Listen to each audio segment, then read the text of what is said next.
Hooray, you just won tickets to see Nacho Libre at the cheap theaters. Woo! Hey!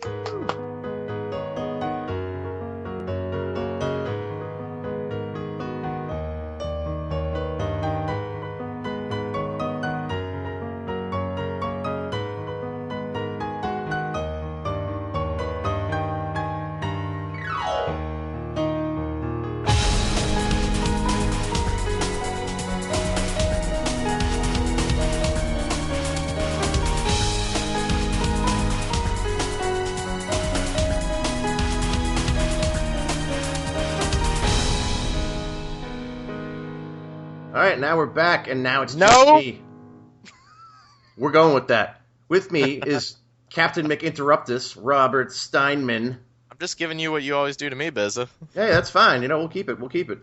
Who are you on the boards? Who are you at all? What do you do? I am Rob Steinman, and I am Pale Robbie on the boards. He's the guy with the icon. What is it now? Oh, it's Resident Evil, which is great taste. Yeah, it's still Resident Evil. I'm thinking, like, now that we have an official release date on the Evil Within, I could actually change it to the Caution one, but... You probably should.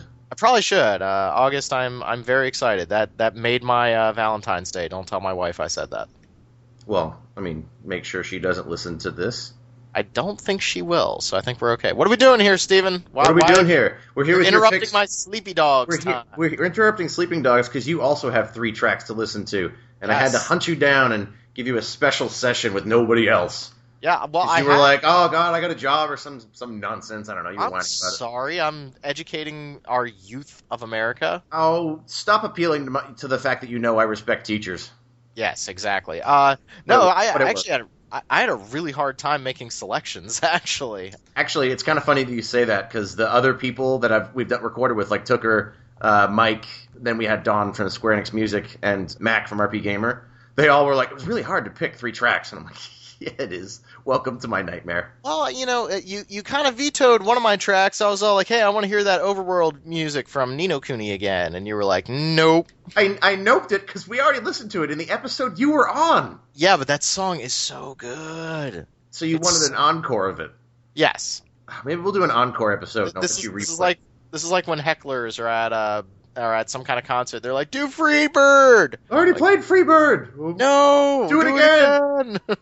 Well, in that case, since I did veto one of your tracks, what did you go with? Okay, so what I went with, I started out thinking about some of the games that I really enjoyed playing this year, and one of the first ones that really came out to me was Rogue Legacy, and that was the main theme. It's what you hear as soon as you start the game up after you hear the creaking door from the Cellar Door Games logo. And that main theme, to me, is just so awesome and kind of has like a Mega Man Castlevania vibe, so that was the first choice. Then I decided to go with a game that beat the living hell out of me this past summer, which was Shin Megami Tensei 4. And, of course, the boss theme music just feels great. And then, it wouldn't be a music podcast with me if I didn't mention Final Fantasy VI and the amazing boss music in it. And we went with Train Suplex from the Arrangement album that was released for Final Fantasy VI this year. And that just... I think I had that on repeat when I was at the gym for like an hour and a half. While you were getting swole? Yeah, while I was getting swole, Bizza. Oh, boy, we just lost half our audience. Yeah, we definitely did. They were like, did you say swole or was that YOLO? Because I hate you now. Yeah, well, it's okay. I just hate myself a little. I absolutely adore that boss track, and its presence in this Arrangement album is phenomenal. So I'll go into more depth on that. Yeah, it's a great title, too. So... All right, we're going to go ahead and listen to the main theme from Rogue Legacy, the boss battle theme from SMT4, and Train Suplex from Balance and Ruin.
I completely agree with you. I think the main theme to Rogue Legacy is just great. Like when I first saw the trailer, that's in there, and it's what made me want to play the game. I was like, oh god, I like that song. It's like this weird combination of like lo-fi sound with like more like high fidelity sound effects and stuff. I'm not doing justice to it, but it's just it's the charm of that game, because that game takes its gameplay seriously, but it doesn't take itself seriously. Like, it's a game about having fun and like silly stuff, like your character has vertigo, therefore you stand on the ceiling. It's really a throwback to Ghouls and Ghosts or the original Castlevania games or Mega Man. And it has that same sound quality to it. So like the opening scene from the original Castlevania, or, you know, the Mega Man 2, like going up the side of the building to finding Mega Man without his helmet on. Like those are all the memories that come back to me. And I just really feel strongly about those. Those are games that I can still play today.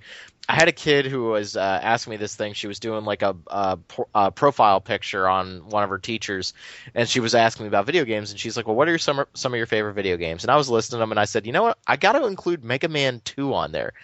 And what was so weird was like the kids at the student center heard me say that, and a couple of kids, we're talking 15-year-old kids, were like, yeah, I've played Mega Man 2. That game's awesome. Like, it's got a timeless quality to it. Like, yeah, and I think Rogue Legacy taps right into that with its sound design, with its actual gameplay design. There's a reason why a lot of us old fogies really got into that game. Well, I think a lot of new people like it too, because it just shows you that, you know, the design of it is just good. Like, you know, and the audio was a big part of that. Like, the game has like such a cool combination of like, you have like guitars and stuff, but then you have like, you know, chip tunes too in there. So it's like the game itself is like a fusion of new ideas and old ideas, and so is the audio. And I think that's really cool. And I say old ideas, not out-of-date ideas, but just, you know, ideas that have been around for a while. And like when we were talking about like how you think of the intro to Castlevania and like the audio with it and like the pan down on Belmont, like getting ready to go into the castle. I always think about walking into the castle in Rogue Legacy. Like, you hear that song, and you're always hearing that same track every time you go in. And I'm always like, yep, I'm marching in, and you're like holding your sword full straight out. Like, it looks ridiculous. Like, it's the same kind of thing. Like think about Mega Man. You got that super pumping Mega Man music. Like, and Mega Man jumps, and he's got that super power stance when he jumps, where he's like got his arms out, like he's jumping all in. And like, you know, the same kind of thing. Like, the audio here really works well with like creating a memory of the game, and I think that's why it's fun. Like, it's just memorable, and the music, especially this song, is just tied really well into that. Yeah, it goes for the entire game too. Like, you're going to be hearing a lot of these tracks over and over again as you die, as you fail, as you suck at this game. And a really good sign of a soundtrack is you never get tired of it. And every time I walked into that castle and you hear like the first, it's like a gear startup when the castle music starts. Yeah. I love that. That's such a cool song. And you just start shaking your head like, all right, this is going to be a good run. Like, yeah, you just go in there. Every time it gets you, you're like, oh, I got it this time. Yeah, it's a really good feeling. That's such an awesome game, and really hope we see a sequel at some point. I would just love to see more out of those guys. Oh, yeah, absolutely. Going into the next track, which was Shin Megami Tensei 4, the boss music. And, of course, Steven and I, while we're listening to it, we immediately started talking about the Minotaur. How he just shows up and wrecks your life. He shows up and he's like, all right, so this game is called Shin Megami Tensei, and you've been having it easy so far, so let me help you. This song, much like that boss, just punches you in the face. Like, Derek and I first heard it in the trailer, and like we both were like texting, like, "Oh my god, did you hear the boss theme?" Listening to like that 15-minute audio clip of it when you're fighting the Seraph, and it's just so cool. And like it has like a really unique sound. Like, I would have no idea what to call that like burm burm burm thing in the background. Like, I don't know what it is, but it sounds like somebody's hitting a metal industrial object. Yeah, industrial really. I really agree with that, and that plays into like the going around Tokyo, you know, post-apocalyptic Tokyo or whatever. That plays directly into it, and it really is this getting you pumped up soundtrack, but it has lulls which can kind of play into the battle, like, okay, this is the section where I got to heal myself or plan out a strategy. And the music is almost iconic because of that position that you're in when you first fight the Minotaur, and then later when you fight Medusa, and we get to exchange the tales about getting our asses kicked by these bosses. Oh yeah, like it's so appropriate, and you're right. It has an interesting like ebb and flow. Like, I listen to that song when I'm exercising all the time because it's really great for like pushing yourself and then like slowing down. And the same thing applied when you're fighting bosses in that game. Like, I still haven't finished it, and like I want to. I'm not thrilled by the game. as much as maybe 3, but it just has such a great set of music. Like it's kind of I think Kyle said it once. Like the difference between like Digital Devil Saga music and Shin Megami Tensei music is that Digital Devil Saga music has all this. It's like melody driven stuff that's like very like you would associate it with like a JRPG, whereas the Shin Megami stuff tends to be a little more atmospheric. And this is like it feels atmospheric because it has that industrial sound, but it gives the battles such like the boss battles in that series are known for just kicking your ass, and this song does that like musically, so super cool. The song kicks your ass.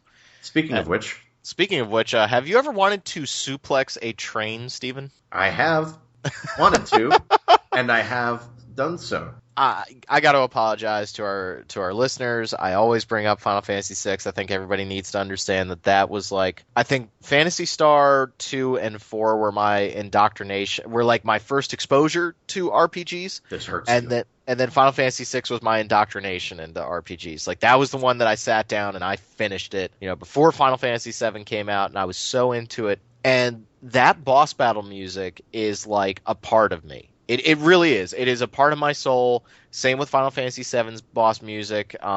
It's boss music that I could hear one note from it. Remember that show, Name That Tune? I could probably do that with these two songs. And this remix version of it starts out so cool. It has this introduction that really feels like the Final Fantasy VI regular battle music. Then it kind of gets into this synthy part that you're like, this sounds familiar, but I'm not sure what's going on. And then the main theme starts up, and you know exactly what it is. If you grew up with this game, if you were playing a Super Nintendo, and you remember this.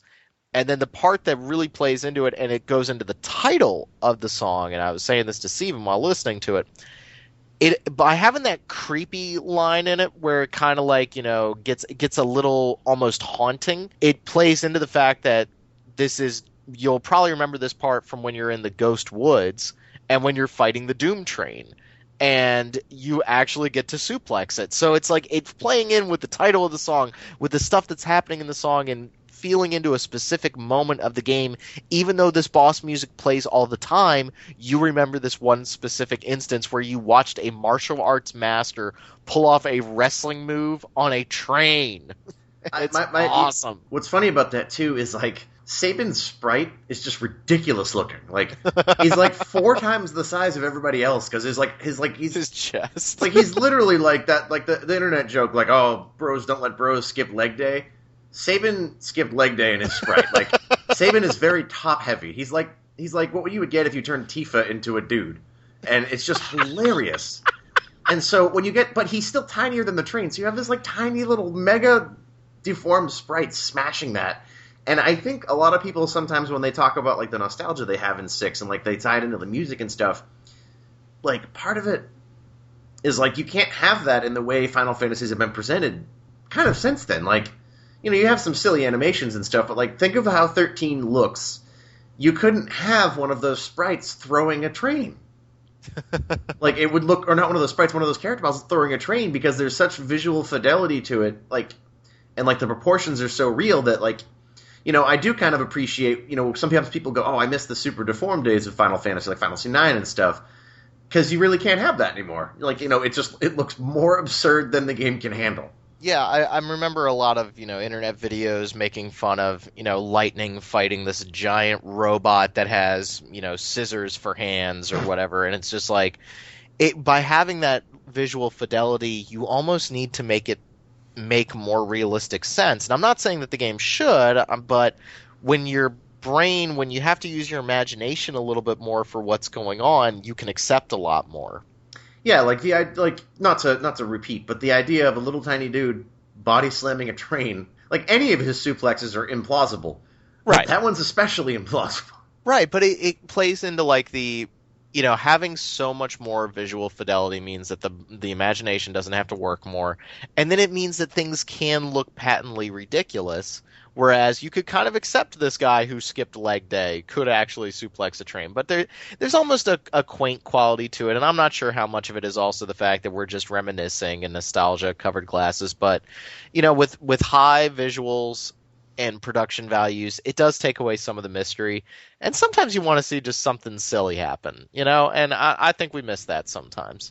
Yeah, and not to say it's gone totally, but like that's definitely like the title of the track is perfect. I don't want to belabor the point, but it's the song itself captures that, like the battle theme is just awesome, and like the synth and stuff, and like the way the main the main melody kicks in, like the memorable part of the boss theme, but it starts with like, the same kind of beat as the regular battle music. It's just great.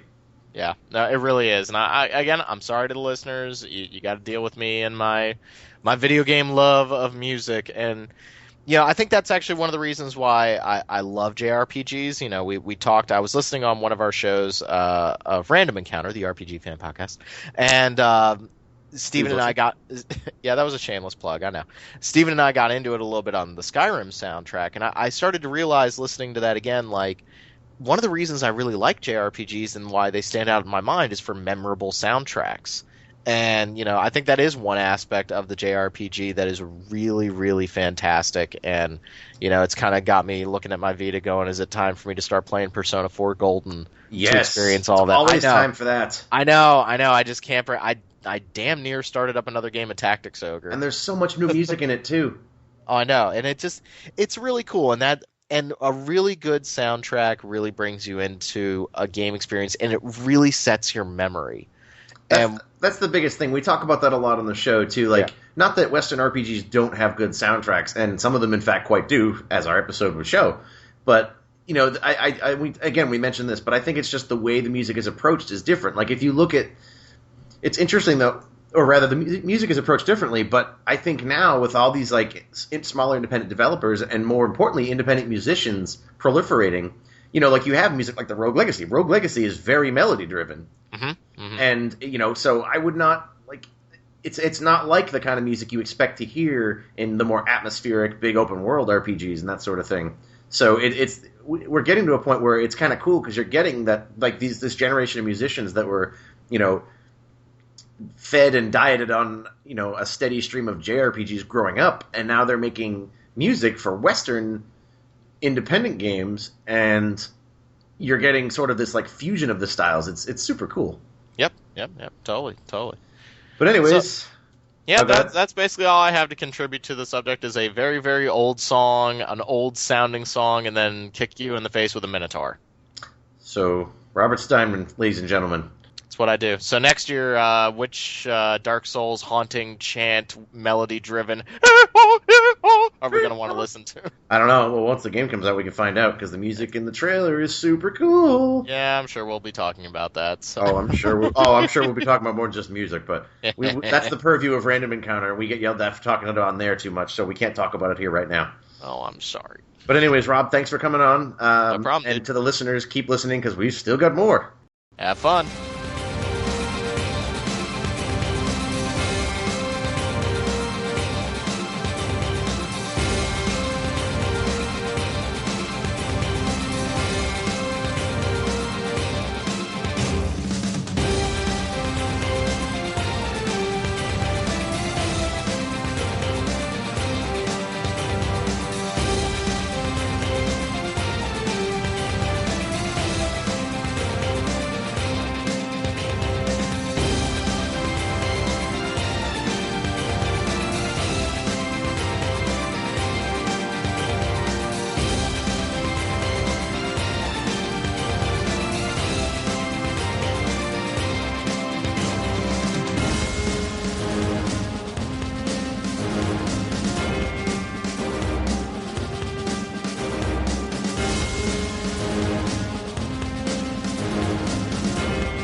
All right, and now we're back. Tonight, the grand finale. Well, sort of. The grand finale featuring Derek Heemsbergen, Hi, I'm Derek Heemsbergen. I'm Embryon on the boards. Michael Salbato. I'm still here. You are still here. What have you been? How long have you been here for? I lost track. Have We you recorded eaten? everything separately. Have you showered? I knew I was forgetting something. Right, I figured. I don't actually need to know if he showered. He always showers. Yeah, I think he does. Mike's a clean guy. And who else do we have? We got somebody new. So he's not new to my life, but he's fresh to RPG fan, relatively speaking. He's our MMORPG specialist, Brian Tomlinson. Hello, Brian Tomlinson, MP on the boards. I don't know what I'm doing here. I know why he's here. He's here to talk about picks, and he's going to start us up today, too. Brian, you get 3 tracks. What are they? Fighting from Final Fantasy VII. Game Chops' triple triad release. Newcomer named Micah. I got Steel Sings, Blades Dance, Seekers of Adeline, Final Fantasy XI, and I got Double Cross from Shadowrun Returns. Ooh, Shadowrun Returns. Excellent. We don't have any of that yet. All right, cool. Well, let's go ahead and take a listen before we talk about it. We got Fighting from Triple Triad, Steel Sings, Blades Dance from FF11, Seekers of Adeline, and Double Cross from Shadowrun Returns.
The Triple Triad's a pretty cool album. I heard it earlier in the year, and I don't like all of the tracks on it because some of them are not liberal with the remix, but I think some of them kind of lose the original song in all of like the effects and stuff. But this is actually one of the tracks I like a lot because it has this sort of quasi chiptune sound that fuses, like, you get like the Genesis clap in there that I just remember hearing in like every Sonic game, and you get some NES sound effects that I can't identify because I really didn't play many NES games. But and it gets the bridge of the Final Fantasy VII battle theme very, very right. So I liked it. I enjoy it a lot, specifically because of the cadence of the song. Like, I honestly feel like I should be jogging every single time I hear this song.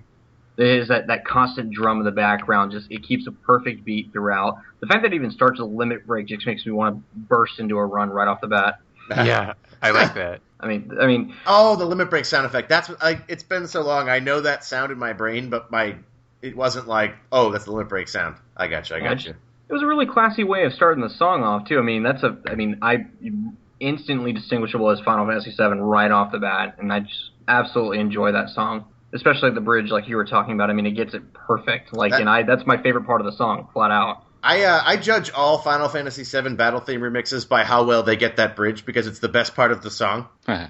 I mean, I say that as if it's a fact, but that's only because I really, really know that it is. So it's a jerk. Sounds about right then. No, but like every time I hear a remix of that song, let's be honest, you're all waiting for that part so you can be like, yes, oh, yeah, absolutely. Well, absolutely. I agree with you too. Like I'm not in love with the entire album. Like, it has a couple tracks that I really do dig a lot, but this was definitely like the highlight of that album for me. I mean, I love Final Fantasy VII, and just hearing the song done Welcome a little bit of justice club. and done in a little bit of a different way. I really appreciated it. Everything about it, really, honestly. I also agree that the album as a whole wasn't amazing. I don't want to be hard on it or anything, but there was a lot of really, really like kind of oversaturation of effects, like how many different electronic things can we pile on top of one another, and then you lose a lot of the melody in that lack of restraint. So I think this is one of the better ones, and it is kind of dirty though. Like, it's dirty and kind of lo-fi almost at points, but it's very it's got the beat is very damn, I can't think of what I want to say today. The beat is preserved even amongst the all the playing. Yeah. Yeah, thank you, Steven. You can talk for me for the rest of the night. That's fine. My name is Derek, and my pal Steven is the best guy. That is something I would say, so that's fine. Exactly. I mean, I feel like it keeps the same tone of the original, but it's something about it doesn't actually seem like fight. Yes, it's called fighting, and it is the fight theme and everything like that, but I feel like it's like, not so much transcends that, but I feel like it's almost like a mini game in quality, and it's like, has like a fun aspect to it. Like, I really, that's one of the things about it I enjoy the most, is that it's not overly serious, like so many remixes of this song actually are. Like, it's over the top dramatic, and this one keeps it simple, and in doing so actually does it right. Yeah, I could see that. Yeah, I can dig that. I also really like how it sort of, I wrote "and sparsons" in my notes. Like tracks get stripped out as it ends, and then it ends very, very simple. I like that it sort of breaks down to that. Oh yeah, deconstruction. I like that. Yeah. Mike, do you like Final Fantasy VII? Oh, was that from 7? Oh, I gotta listen again. No, I don't like 7. You don't mean that in your heart. No, I don't mean out. that. I shouldn't joke about that because people will kill me. No, I like 7. I might. I've seen men killed for less. Yeah. Next you're going to tell me you didn't care that Aerith died. Wait, she died? Hey, too soon. First of all, we don't talk about that. Second of all, we don't talk about It's that. been 15 years. Yeah, we don't talk about Aerith Club in Aerith Club. Second track was really cool too. Steel Sings Blades Dance. I think we talked about this before. Derek and I both like that album. I think for me it was half of a really great album and half of kind of a he fell asleep album. Not because it was bad, but it's like at this point the dude's been doing music for Final Fantasy XI for like 10 years, and he's done a lot of it, and almost all of it is awesome. So to me, it's natural that it's like, all right, it's more music in this style. Some of it's just tired. Whereas this is one of the tracks I think that shows really well the evolution of Mizuda's style from the beginning of that series to now. I never played Secrets of Adeline. Like, I just don't know. And what actually drew me to the song originally was just the name of the song. I actually thought, when you see something called Steel Sings Blades Dance, like, that's a badass name. There's like no other way around it. And that's actually what made me listen to it originally, and I'm really glad I did. everything about the track, thoroughly enjoyed it all the way through. I just don't have any context for it, but I think that's half the fun in that song is that I don't need any context to actually enjoy it all the way through. Well, here's the news flash. I've never made it past level 15 in Final Fantasy 11, so whenever I've said I enjoy 11 music, I have no context either. Well, as I've probably said a billion times, I did play way too much Final Fantasy 11, so I do have the context. I reviewed this album last year, actually, and I enjoyed it. I felt the same about it that Steven did, whereas I thought it was half really good and then half kind of flat. Mizuta has used the same instrument set, basically, throughout the entirety of Final Fantasy XI, and so it was kind of like, all right, well, here he goes again with reworking those same sounds into new melodies. But at the same time, there is a definite evolution from where he used to be. And I think that this track in particular was one of the best on the album. And it's a lot more dynamic than a lot of the previous battle tracks from Final Fantasy XI, because every expansion has had basically a new battle track for when you're out in the field fighting anything in that expansion's area. So in Adeline, you're pioneering this jungle area, and that turns into a bunch of other stuff too. But this is the battle theme that you hear whenever you're out fighting any kind of monsters in Adeline. And I really like the heavy percussion and the tambourine, or as I like to call it, the jangle frisbee in that song. The jangle frisbee. Found in your local music store alongside the honker. Yes, absolutely. Patent pending. Yeah, it's a good track. It's definitely one of the better ones on the album. That's actually the first I've heard, I'm pretty sure, from that expansion. I've listened to a lot from the original game. Oh, you got to listen to what is it? There's one other song on the album that I liked better than this one, and it was the what is it? It's the one that takes place when you're in the raves, which are like these. Well, it's reeves, I guess, Reives, and there are these things where you're literally fighting sentient vines and stuff to try and get further into this primal jungle, and it's called Breaking Ground. That song's amazing. Oh, yeah, that was cool. Sorry to cut you off. That was my favorite one on there. Breaking Ground. Listen to that, listeners. Go listen to it. Breaking Ground. And Mike. Yeah. And Mike. Yeah, we'll do that. I guess. I think we played Breaking Ground in the podcast. We did. Because I remember editing my own voice saying Breaking Ground like 500 times. So I whenever you say Breaking Ground, I hear myself going Breaking Ground because I said it really badly toned, and then I tried to record better it. Than Breaking Bad. I was going to say, coming this season, AMC presents Breaking Ground. The sequel to Breaking Bad, starring... I can't say that because that might spoil who's alive. Anyway, Breaking Bad's awesome. Go watch it. So was that song. Last track. Brian, thank you for picking Shadowrun Returns because we've never had it on here, and it's awesome. It's a soundtrack that I'll review someday. Well, wait, no. You're going to review it someday. Good. But it's seriously... The game sort of like got brushed under the rug. Like, you know, it had a few problems, like, you know, here and there, but overall it's pretty fun from what I've played. You've beaten it, if I recall. Oh, yeah, definitely. It was definitely pretty under the radar. Like, it never really got a lot of recognition, but people who liked it loved it. People who didn't usually found gripes with the mechanics, not so much the actual game itself.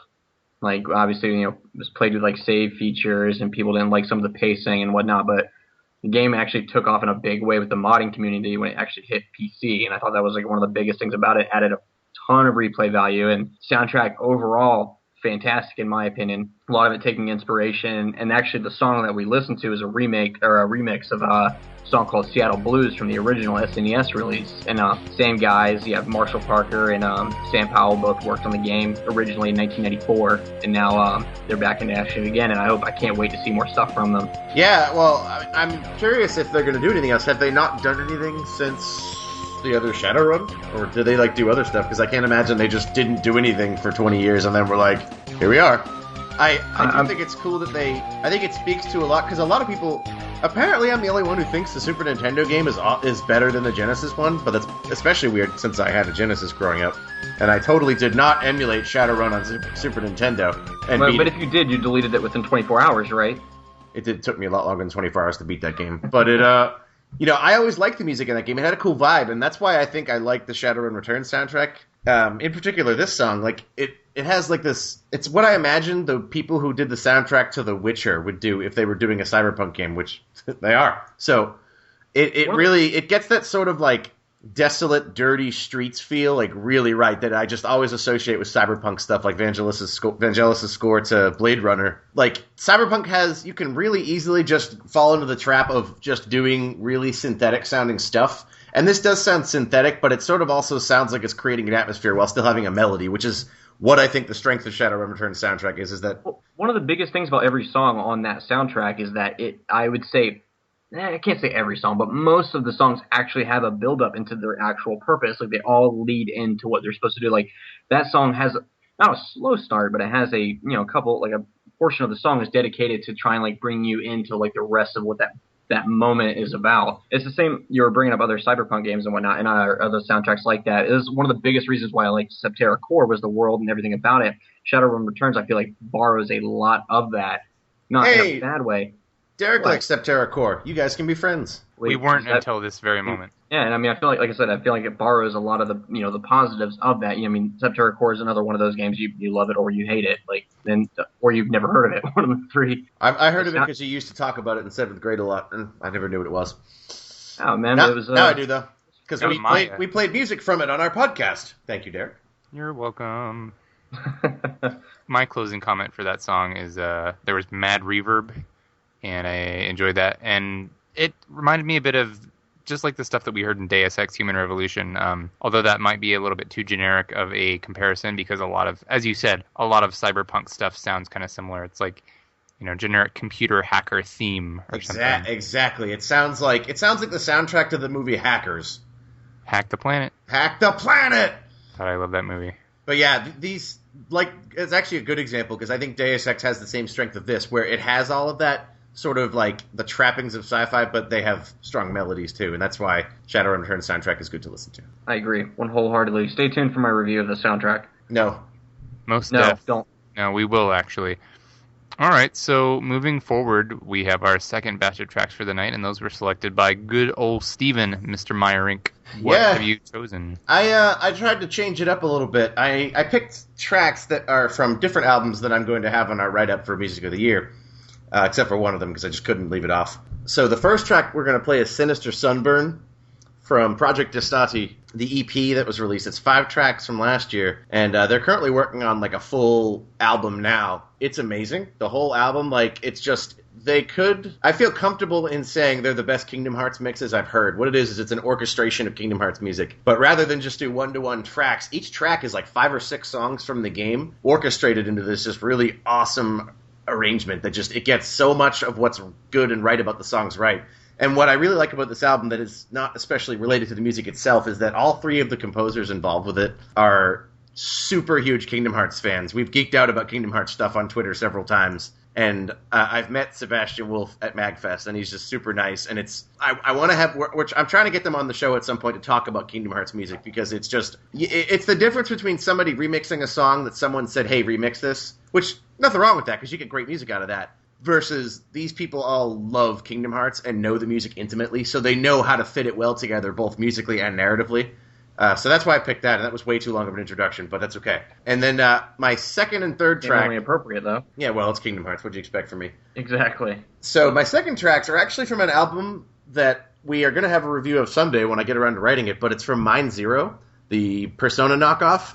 So I've heard the game is not so great. I've heard the game is great from some people. I don't know. Regardless of what the game is, the music is actually really cool. And it's got this crazy variety of, we're ripping off Persona 4, we're ripping off Persona 3, we've got our own style. So it definitely has sort of a Persona vibe, but I have one of the vocal themes called Stop Me, the short version, and I cannot find the full version. It's probably somewhere in the game, but it cuts off really abruptly and it drives me nuts because it's a great song. And then another track, it's a brief one called Relative Key. I have no idea where it plays in the game, having not played it, but it's awesome. And I think you'll see why I picked it when we listen to it. It's got a real strong Persona 4 vibe while still having its own taste. And then the last track I picked is Vanishing Blade from Phantasy Star Online 2. Not to say too much now, but Phantasy Star Online 2 has a sort of dynamic music system, and this is from the actual soundtrack mix of it, which goes through each movement of the song. So, oh man, and that ties into what we talked about on our previous episodes about Phantasy Star, which you should listen to if you haven't already. Agreed. Because Phantasy Star has a trend of doing really dynamic music, so I look forward to hearing that.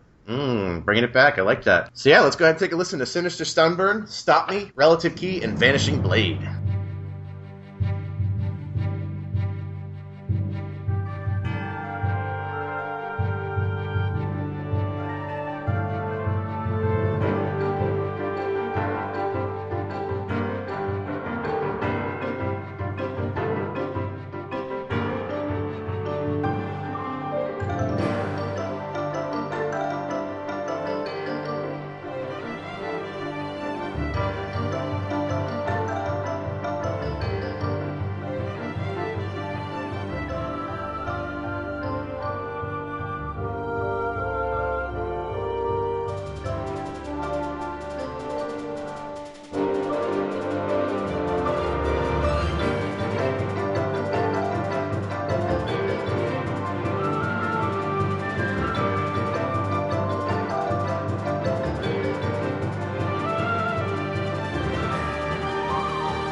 Sinister Sunburn, at least the original track by itself, is an excellent track that I think is really evocative of the area that it plays in, which is Twilight Town in Kingdom Hearts 2 and beyond, because it's called Sinister Sunburn. So I get the image of the sunset in Twilight Town.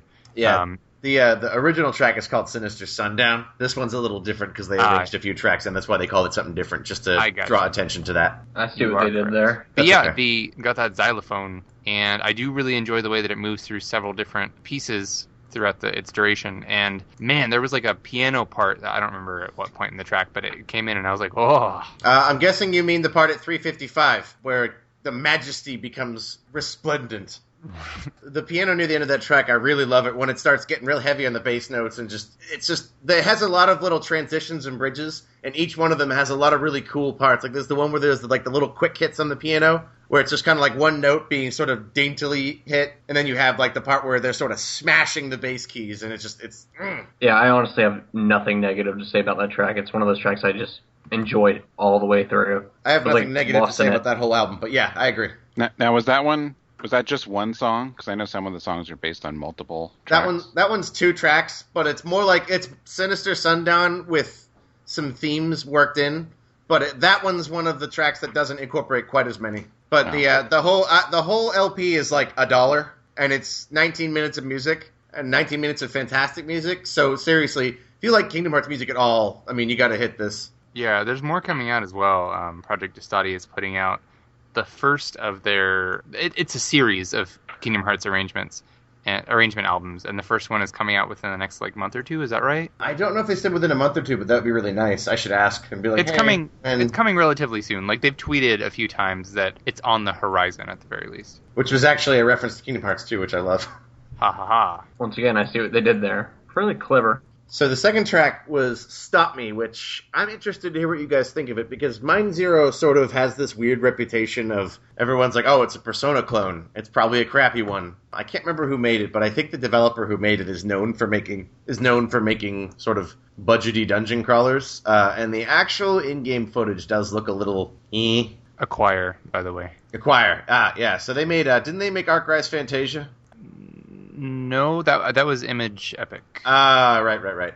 Acquire did, didn't they most recently do, the Wizardry, whatever it was? Oh, the one that you played? Yeah, not Labyrinth of Lost Souls. Resurrection? Labyrinth of Lost? They did Labyrinth of Lost Souls. The fact that, Gung Ho and Axis are putting their names next to it couldn't have been...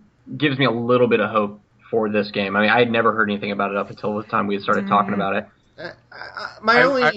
Go ahead, Derek. I think you're going to say what I'm about to say. Yeah, I was going to say that, but I feel like Axis takes more risks, and that's not bad at all. But I feel like they are a little bit more willing to back stuff that may be of questionable pedigree. Because there's a market for... Wow, this sounds like I'm about to say people like crappy stuff. There's a market for people who like, 6, 7 out of 10 games just for being good experiences, but not, oh my god, this is the best game I've ever played. Right, it's why NIS continues to pump out so many games. Yeah, because none of them are bad. It's not like you can say that's a bad game, and not to say NIS is that all their games are 6s and 7s either. But yeah, some of them are really good, but some of them are so-so. Yeah, and that's the thing is that I get the feeling that Mine Zero is something that they expect to do okay. Because what I've seen doesn't look terrible, but not to get too far off the topic of the music. If the music is any indication, at the very least, it has that going for it. I love that track. Like going back to when I was talking about Shadowrun and we were talking about cyberpunk and and having a similar feel, and sometimes they use it, and I feel like that track kind of pulled some of the same stunts that the other soundtracks do in a good way, though. Like I was engrossed most of the way through, enjoying it. Like I think that'd be a great opening to a video. I don't know if that is the opening track or not, but if it is, that's a great way to break the ice for starting the game up. It sure sounds like it. I really like. First of all, I like the lyrics. I listen to that at the gym a lot. So at one point, I actually accidentally started singing it while running, and I think somebody noticed, and they were like, "What?" But it's like it's like talking about "Please don't kill me," and I can't hear your voice and stuff. But it's it's silly lyrics. But I really like the. It sort of has those spooky voices and this build up with weird static and distortion, and then you get those weird kind of juicy, crazy dubby sections in the middle. You pointed out that a little bit of it is even auto-tuned, but what's cool is that I'm not morally opposed to auto-tune. I know some people are, but in this case, they only use it to distort certain parts, and that actually creates like a different effect that I like, that I feel like is probably something they're trying to elicit from the game itself, like plot-wise, like this sort of like, I don't know anything about the plot, but Mind Zero, it's, Persona, what's in the mind, sort of like the subjectivity and all that, so I like that kind of aspect of the sound. I also hate the abrupt ending. The soundtrack does not have a full version of that song. This is titled Stop Me short version, but there's no long version, so... Not yet. Yeah. Yeah, so not yet. It hurts, because I always get there. Good? It kind of sounds like that would be an appropriate ending place for it to be the intro, but I don't know. Yes. Yeah, I think you're right. And then the second track we played from Mind Zero was Relative Key, which, again, know nothing about it in the game. But I picked it just because it's sort of... It gives me this, like, Shin Megami Tensei 3 kind of vibe, like one of the World Map songs. It has that sort of kind of, like, syncopated thing going on in the drums, and, you occasionally get some wailing guitar. And I like that vocal part. It's like, ha, ha. There's a little bit horror-y for me. Yeah. It has, like, exactly, horror-y. That's why it sort of reminds me of Persona and Shin Megami Tensei together. Like, it has sort of the upbeat tempo of a Persona game, but then it has that sort of dark horror aspect that I associate with the Shin Megami Tensei main series. So it gives like this like cruising the town or dungeon theme. I don't know. Well, I mean, the fact you're bringing up Shin Megami Tensei like that, and that's I wasn't a huge fan of it because of that fact. I mean, it felt like a song I've already heard. I mean, not being able to place like a when and where kind of thing, but everything about it. Well, it wasn't a bad track put together. It was definitely quality, but it wasn't, like I said, anything I've heard previously. Like it didn't wow me. I can dig that. Too samey. Yeah, well, the word. No, yeah, it is. I like the song, but I agree. Like that's kind of why I wanted to pick, because I wanted to sort of give an indication of what this game sounds like, because it's really eclectic on the album. But I suspect that if the game is halfway decent, it would work really well in the game, because a lot of the tracks are really intense. And so, I mean, I wanted to like it a lot. I mean, from the first track, I was like, wow, I love that first track you played, and this one though didn't hit me quite as hard. But I'm actually curious to see how it's placed in like the context of the game and whatnot, because it could actually, I can't really judge anything on like the actual musical aspect of it, because like I said, it was quality. But if I can add a little bit of context to it, I might actually end up liking it a lot more, depending on the situation. I think a lot of situations with a lot of game music, like especially with visual novel music, in my opinion, we kind of talked about this when we talked about VLR a little bit, and when we talked about Heartstring Bugs a couple of episodes back, where Neil loved the music, and like we liked it, but out of the context of the game, it was sort of like you can't really get anywhere with it. Like it needs to be in its context to have its full effect. Yeah. Yeah, exactly. And then the last track I don't think it needs to be in its context to have its full effect. It's from Phantasy Star Online 2. It's one of the boss themes. I actually fought this boss in the Japanese version, and I think it was actually one of the last things I did. Holy hell. It has like this dramatic build-up, and the fight is really fast-paced and intense, and it has that sort of PSO atmospheric thematic thing that I really love. And you get around 4 minutes, you get a little bit of a callback to one of the melodies earlier in the soundtrack. And it's so intense, and I love that it has that sort of dynamism where you get the different movements of the song, where it kind of gets more and more heated and intense. So even outside the game, I think it really captures sort of the ferocity of the battle, and I just love the song in general. So I think it even started heated. Oh yeah, definitely. Yeah, I was gonna say it comes right out of the gate. It is cool. I mean, I love it. It's so like it hits you as soon as it starts, and I mean that's not a bad thing at all. Like perfect fight song. I mean, I actually ended up, because the song was so good, I ended up watching a video of the fight, being that I haven't played the game myself, unfortunately.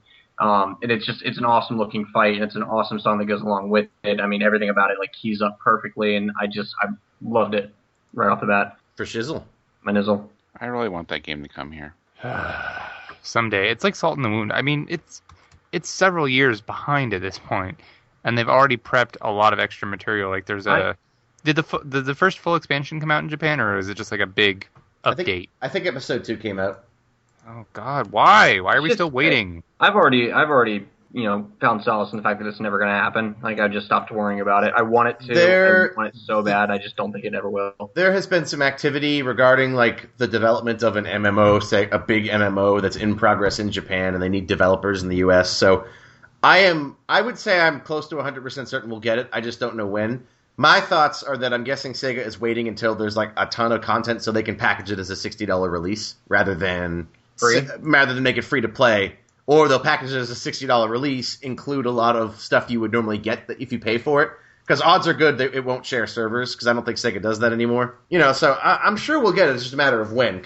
And in a way, I would... about a year and a half behind now. I mean, it came out, July? Yeah, but when it came out, there really wasn't much content in it. It really was kind of limited. So the same can be said with any big MMO release. No, I can't really say that anymore. Not like this. No, not like this. There was very little content in it when it launched, but it was free, and they said, we're going to be doing content updates. So it's my guess is that they want to have enough content to release it as a product here that they can charge for, which I'd be fine with. But yeah, that is me for the year. And they were all good, even though you cheated and picked 4 because one of them was short. I did. But I told you I cheated, and I said you could, too, if you wanted to. Yeah, well, it was too late. I had already picked. All right, my block and the final block for this segment of the episode, the final segment for this segmentception. I picked 3 songs, and they're all really dramatic for some reason. I didn't really intend it to be that way, but that's how it turned out. So the first track I selected is The Savior or Savior of Souls, depending on your translation, from Lightning Returns Final Fantasy XIII. This is one of the new battle themes from the game, and when I played the game, I was kind of disappointed that I didn't hear it very much. It only plays during certain battles, I think, and I don't remember it playing during any particular boss battles. It was just like a standard battle track, but I really, really like it. By far my favorite track from the game, and a really, really catchy theme in general. For sure. Yes, following that, I picked Kuroi Uta from Drakengard 3. It's just the Japanese translation is Black Song, rather the English translation of that Japanese title is Black Song. It is it's like there's actually kind of 2 theme songs for Drakengard 3, or Drakengard 3, however you want to pronounce it. Dragon Dragoon 3, which is kind of a badass name, actually. I actually really like that. Yeah, I've always loved that name. Yeah. But yeah, it's one of the 2 themes. It's again very dramatic, sung in Japanese with a little bit of English thrown in, but I think you guys will enjoy it nonetheless. And finally, I picked The Decisive Collision. This is as far as I know, the true, quote unquote, true final boss theme for The Legend of Heroes Sen no Kiseki, or as I refuse to call it, basically. Other sites have been calling it Trails in the Flash. Kiseki strictly means miracle in Japanese, so it would be like Miracle of Flash if we wanted to translate it that way. Yeah, but anyway, the latest Legend of Heroes game that still hasn't come over. We're still waiting on second chapter of Trails in the Sky, so this is Sen no Kiseki would be 6 in the series. So we're pretty far behind on this one, but it has an awesome soundtrack and you can enjoy it. So coming up, The Savior from Lightning Returns, Kuroi Uta from Drakengard 3, and The Decisive Collision from The Legend of Heroes Sen no Kiseki.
it's going to be really hard for me to not immediately start talking about the Decisive Collision. But going in order, the Savior of Souls has a really good string melody. Oh my god, just the main melody of the song is amazing, and I get stuck in my head all the time.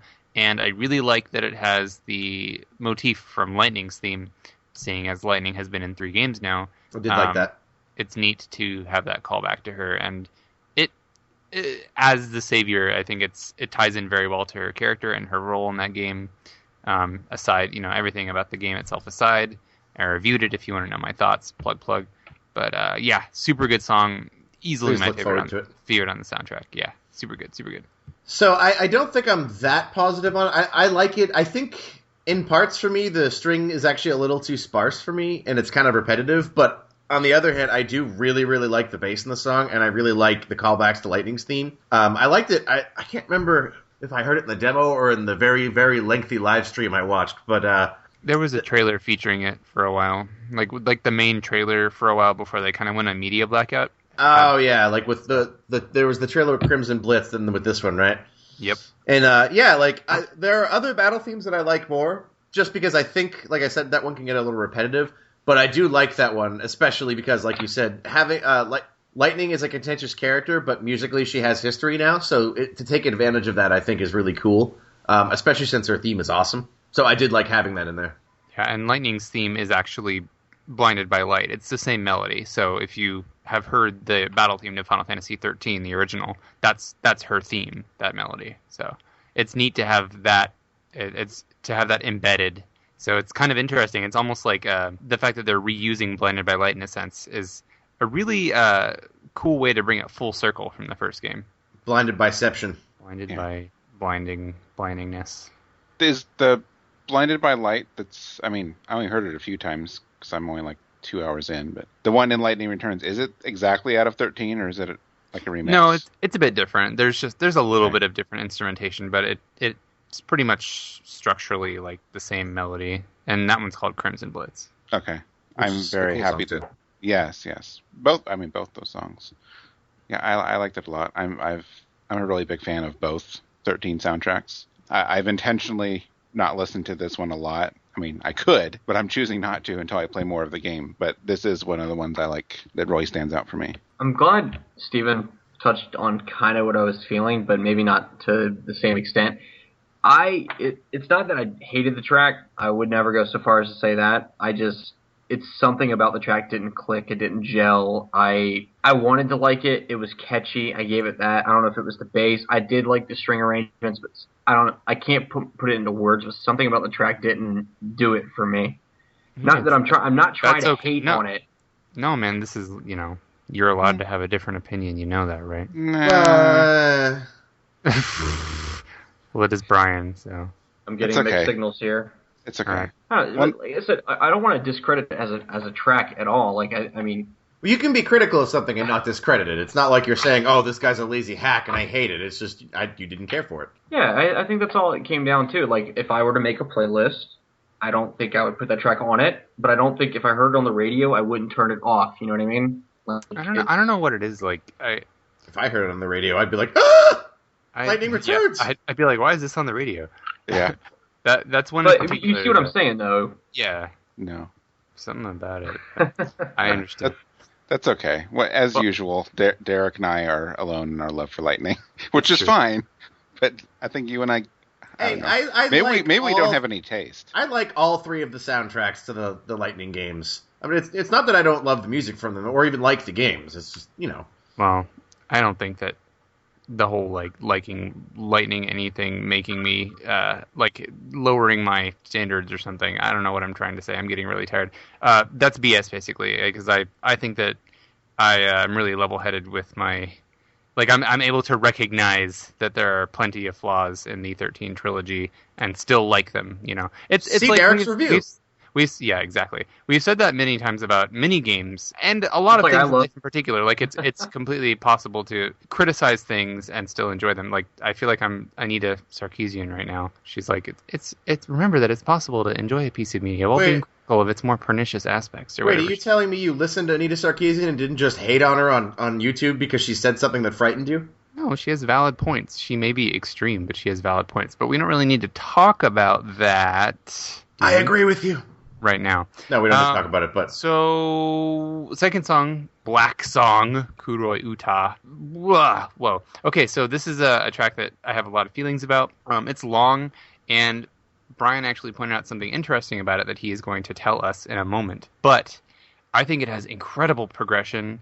It starts very, very slowly, very somber, very melancholy. There's a slow build-up where it's sparse instrumentation and vocals. And then, I mean, it takes like a good 3 minutes, but once it hits that 3-minute point, that fast bass line kicks in, and it's amazing. I don't know what it is, but listening to that with headphones like really hits me hard. I don't know if you guys felt the same, but and there's like the string harmony almost, like with the descending notes underneath when she's singing the main part of the melody, the Kuroita, and it's like da na na na na na na na na. And I will say, up until about 3 minutes, I was not a fan at all. I'm glad I stuck it out though, because like after, I think it was like exactly 2:57, I was like, oh my goodness, it actually like it echoed. And I'm a big anime fan. I don't know if anybody here has watched actually Record of Lotus War. Yoko Kanno, she does a lot of phenomenal music. It actually, like, it reminded me just like that, and I got super into the song. And because of that relation, I actually I wanted to look it up a little bit and see what the deal with the song was, and like who was actually singing it. I didn't realize that another female vocalist had actually performed that same song, Emmy Evans, and she's been phenomenal. She's done a ton of work. She did the soundtrack for Nier. She's been in, she's obviously done Drakengard 3, and I don't want to be like a hipster about it, but believe me, we know and love her. Yeah. Yes, Emmy Evans is kind of like the Beyonce of game music. I don't know. Really went there, huh? I don't know. She's famous. I don't actually know relative fame, but I know Beyonce's famous. And after Nier, Emmy Evans kind of became a very common name. Like the success of Nier sort of. Many people, even people who didn't play Nier, like Emmy Evans, yeah, she sang Nier. I had never actually heard her before, and so when I did a little bit of research and actually started investigating about her, I found most of her music to be phenomenal, and I didn't realize there was actually an international version of that same song using her as the lead vocalist for it. So both songs have a lot of merit. Obviously, the one that Derek played, I really enjoyed a lot. Like it just adds a whole nother dynamic to it. Is all I was trying to say. Oh yeah, well the thing is, I think your experience is very common. I didn't really know Emmy Evans until Nier. Like I honestly didn't know the name at all before Nier. So I think that's how it was for a lot of people. And I don't know if it was pointed out, but the one that we listened to is actually not Emmy Evans. It's the vocals in that one are another artist, and I think it's a pseudonym, but she goes by Eir Aoi, like EIR, and then Aoi is the Japanese word for blue. But there is an Emmy Evans version. It'll be on the U.S. release of the game. Yeah, the international version. So something to look forward to. I'm sure if you enjoyed this one, then you will enjoy the Emmy Evans version. Well, I'm like I said, the Emmy Evans version is good. Like I really did enjoy it, and that's why I was like, wow, I can't believe that's her. And that's when I did a whole research. I actually think I do prefer the version that we actually just listened to more than that one. I enjoyed both, like in different ways, but I definitely enjoyed. Like at the 3-minute mark, it had my full attention, and it was awesome. Yeah, I like the build up. I thought the piano was rad. I'm a big fan of that entire soundtrack. I like The Silence Is Mine better just because it stirs the cockles of my heart to wonderful, wonderful extremes. But the piano build-up in Kuroi Uta is just dynamite, I think. I actually, I like it after 3 minutes. The build-up sort of has a really soothing tone that I like. Yeah, I like build-up in songs like that. I've decided, well, in the last 30 seconds when I thought of this comparison, but I like my music like I like my Joss Whedon shows, where there's a slow build-up. Can you cancel music? Too soon. No. Well, it's funny because, yes, of course I was going to bring up a canceled show, but Dollhouse. Dollhouse was like that, where if you did not watch, this is really off topic, but the show did not get going until the 5th episode, and a lot of people quit before then. Once you get there, it was actually pretty cool, I think. But you had to get through that slow part first. Yeah, absolutely. And I think for that song, when I don't know how it plays in the game, but I think that will be important. I'm sure in the game it's going to have some sort of cutscene tied to it that's going to have a slow build up and then bring us to that part. I think it's the main theme, isn't it? Yeah, so it probably has an intro cutscene that goes with it. It's just pure black, just playing that song, and then boom, Drakengard 3. And finally, the decisive collision, which is an apt song to end the segment on. I think that is the final battle theme from Sen no Kiseki. It's also got some pretty significant build-up. I think it does the Falcom thing it's a very Falcom song, which to me is great. To some people it may feel a little samey, I guess, but it's got that really, really deep bass, and I guess I would categorize the melody as like the quote-unquote emotional piano melody. I think it calls back to a previous track from the game. I'm not sure because I haven't listened to the entire soundtrack all the way through, but it very much feels like that. Like, it feels like a climactic melody, and that there are probably some recurring motifs or like callbacks to events that happen throughout the game. I may be inferring a little bit much there, but that's what happens in Falcom games. So, especially like in like Trails of the Sky first chapter, you get those callbacks in that game's final battle theme. And I've heard a bit of second chapters as well, so I know that that's a thing they do. So I get that feeling from this track, and I'm sure it would have even more emotional impact had I played the game, which maybe I will in like 8 years. In like which 19 years when Xseed releases it on iPhone. I'm telling you, it's going to be like in 8 years when I either finish my like master's or PhD in Japanese and can play the game fine, because that's totally what I'll be doing in 8 years, right? I'll be going back and playing old PS3 games, derp. Maybe. Or Xseed will bring it over I don't see here, why not. Yeah. I'm going to do what I do. It's got that 80s vibe that I always associate with Falcom, although I will admit I like this quite a bit more than the average Falcom song I hear. Like you said, it's just crazy dramatic, and I really like the melody. I don't know the melody, but I got the impression that it is sort of calling back to things, just because it's such a strong one that I sort of feel like it's like the Bravely Default soundtrack, like where when you get later in there, there's tons of little callbacks to several songs. I get the feeling this is very similar. I mean, I can't say that for certain, but like that song, I mean, everything about it just sounded established, like it was rooted in something. I totally, I mean, being that I've never played it, obviously, and I probably won't, obviously, for like you said, for another 8 years or so. But like you said, I could feel that there was some history behind it throughout the entire way through. Isn't that interesting, though, that none of us have played it or know necessarily the context, but the song conveys that feeling anyway? It has, well, I think it's got that sort of finale sense to it. That, you know, you sort of, it's like when you have like the final scene in the Avengers is calling back to the Avengers theme, but also to Tony Stark's theme for obvious reasons. So it, you know, at that point you're sort of expecting connections to earlier music. At least I am. But I mean, that song aside is from just like some stuff's about to go down. Yeah, I mean, even aside from the purported callbacks that were completely hypothetical on here, like around 4 minutes, the piano comes in again. It's just awesome. Well, it's like synthy stuff. It's rad. I like it a lot. Well, we are getting close to wrapping up this segment of the show. There's still more, but yeah, you should definitely, in case it hasn't been said already, you should check us out on iTunes. That's cool, right? And then we'll be moving on to the final part. I keep saying reader's choice, but I guess it's listener's choice who also read and write to us. So basically think of the Music of the Year episode as the final boss of an RPG, and we're only on its third form, so there's 2 more to go. This isn't even my real form. I did that wrong. Aww. You did, but it's okay. You're right, it is okay. So that'll do it. Everybody, keep on listening.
sound, these lies betray our thoughts.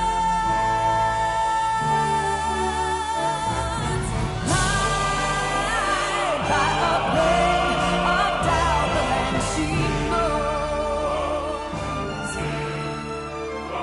Judgment bites, oh, we hold to the memory of scorn.